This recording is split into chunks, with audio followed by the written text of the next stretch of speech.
कोल्हापूर जिल्ह्यात मान्सूननं पुन्हा जोर धरलाय। गेल्या 24 तासात 11.5 मिलीमीटर पावसाची नोंद झाली असून वातावरण ढगाळ आहे।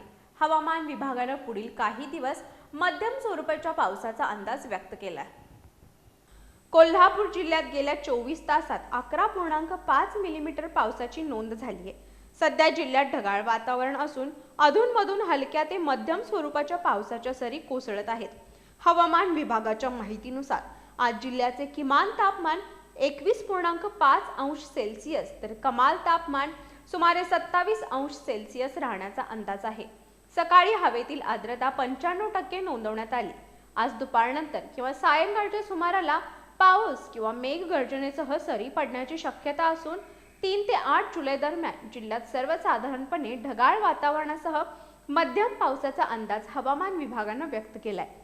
दरम्यान शेतकऱ्यांनी शेतीची कामं हवामानाचा अंदाज लक्षात घेऊन करावीत, तर नागरिकांनी पावसाच्या सरी आणि घसरड्या रस्त्यामुळे आवश्यक ती खबरदारी घ्यावी असं आवाहन करण्यात येते।